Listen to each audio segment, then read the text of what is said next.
घृणा नफरत को करे खत्म, यह अपने को ही जलाती है। राजा ब्रह्मदत्त काशी नगरी पर शासन करते थे। अपने राज्य की सीमा को बढ़ाने के लिए उन्होंने कौशल देश पर आक्रमण कर दिया। कौशल नरेश आक्रमण का सामना न कर सके और राजधानी और राज्य को त्याग कर अपनी जान बचाकर वहां से भाग खड़े हुए।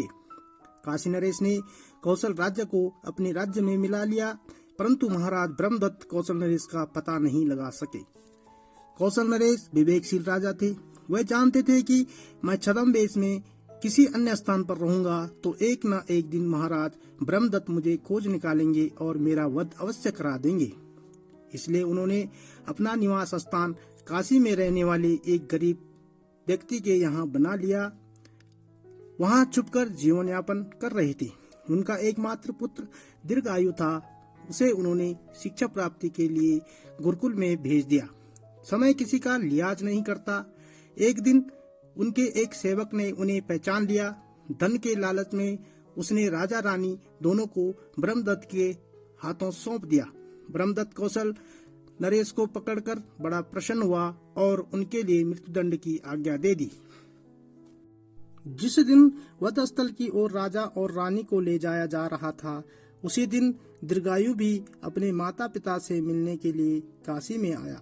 वह अपने माता पिता को इस अवस्था में देखकर भौचक्का रह गया।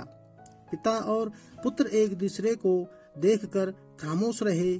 वध स्थल के निकट पहुंचकर पिता ने बड़े जोरदार शब्दों में कहा, दीर्घायु दूर दृष्टि मत होना, निकट दृष्टि भी मत होना। घृणा से घृणा कभी खत्म नहीं होती है। घृणा हमेशा प्रेम से ही खत्म होती है। सभी ने यह शब्द सुने। राजा के सिपाहियों ने अपना काम पूरा किया। वह जाकर राजा से ज्यों का त्यों वृत्तांत सुना दिया। समय गुजरता गया। दीर्घायु ने इसी बीच राजा की सेना में नौकरी कर ली। एक दिन दीर्घायु महाराज ब्रह्मदत्त का अंगरक्षक नियुक्त हो गया। अब एक दिन जब दीर्घायु शयन कक्ष का पहरेदार नियुक्त हुआ तो अवसर जानकर वह राजा के पलंग तक पहुंचा। उसने इधर उधर देखा, वहां अन्य कोई भी नहीं था। उसका हाथ अनायास ही खड़ग की मूठ पर चला गया और क्षण मात्र में खड़ग म्यान से बाहर आ गई। हाथ ऊपर उठा लेकिन रुक गया।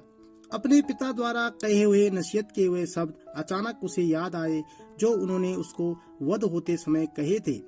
तभी अचानक चौंक कर राजा ब्रह्मदत्त की आंख खुल गई और दीर्घायु के हाथ में म्यान रहित खड़ग को देखकर उनका हृदय कांप उठा। भयभीत होकर उन्होंने दीर्घायु से पूछा, क्या बात है? तुम्हारा खड़ग म्यान से बाहर निकलकर तुम्हारे हाथ में है। क्या कोई शत्रु आ गया है? दीर्घायु ने कहा, हाँ, आप मेरे सबसे बड़े शत्रु थे आज तक। यह सुनकर राजा ब्रह्मदत्त ने कहा, आज तक का क्या मतलब? हाँ राजन, आज तक मैं आपको अपना शत्रु मानता था। आप डरिए नहीं, आप मुझे क्षमादान दीजिए। राजा ने बोला, क्या कह रहे हो? दीर्घायु ने पूछा, राजन, आप अचानक नींद में से सोते हुए क्यों जाग जाते हो?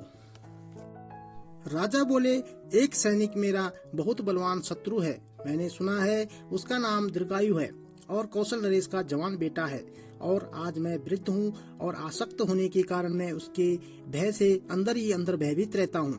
उसके भय का भूत मुझ पर हर समय सवार रहता है, क्योंकि मैंने उसके माता पिता का वध कराकर संपूर्ण कौशल राज्य को अपने राज्य में मिला लिया और दूसरों की संपत्ति का हरण करने वाले कभी शांत चित्त नहीं रह सकते। इसलिए मैं भयभीत रहता हूँ और मेरी नींद सोते सोते उचट जाती है। दीर्घायु बोला, राजन, आप मुझे क्षमादान दीजिए, क्योंकि वह कौशल नरेश का पुत्र मैं ही हूँ और मेरा नाम ही दीर्घायु है। ब्रह्मदत्त एक बार तो सिर उठे। दीर्घायु ने उन्होंने पूछा, नग्न खड़ग हाथ में है, शरीर में शक्ति भी है, फिर भी तुमने मुझे जीवन दान दिया है, इसलिए मैं भी तुम्हें जीवन दान देता हूँ। लेकिन अब तुम मुझे यह बताओ कि तुम्हारे पिता के वध होते समय जो यह 4 बातें कही थी, इनका क्या तात्पर्य है? दूर दृष्टि मत होना, निकट दृष्टि मत होना। घृणा से घृणा कभी समाप्त नहीं होती। घृणा का अंत प्रेम से होता है। दीर्घायु बोला, राजन, दूर दृष्टि न होने का अर्थ दुश्मनी को दूर तक न ले जाना। निकट दृष्टि का अर्थ है कोई भी कार्य तुरंत बिना सोचे समझे जल्दबाजी में न करना।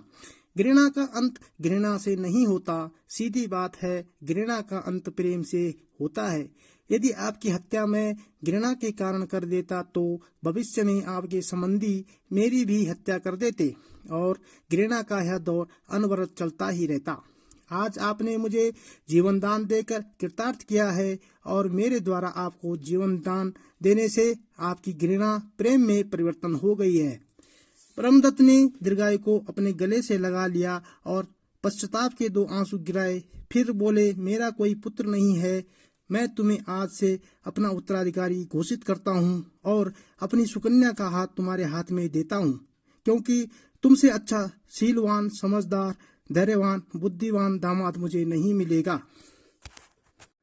दोस्तों, कहने का मतलब है कि जहाँ प्रेम नहीं होता वहाँ घृणा का निवास होता है। ईर्ष्या या घृणा व्यक्ति को पतन की ओर ले जाती है और धीरे धीरे उसे संसार से घृणा, नफरत होने लगती है और अंत में वह अकेला पड़ जाता है। छोटी सोच तथा छोटे हृदय के लोग हमेशा एक अच्छे और सफल इंसान से घृणा ही करते हैं। इसलिए घृणा, नफरत को खत्म करें, यह अपने को ही जलाती है। तो दोस्तों, आपको हमारी यह छोटी सी कहानी कैसी लगी हमें कमेंट करके जरूर बताएं और हमारे YouTube चैनल को जरूर सब्सक्राइब करें, घंटी को दबाकर ऑल पर सेट कर लीजिए, जिससे आने वाली वीडियो आपको तुरंत मिलती रहें।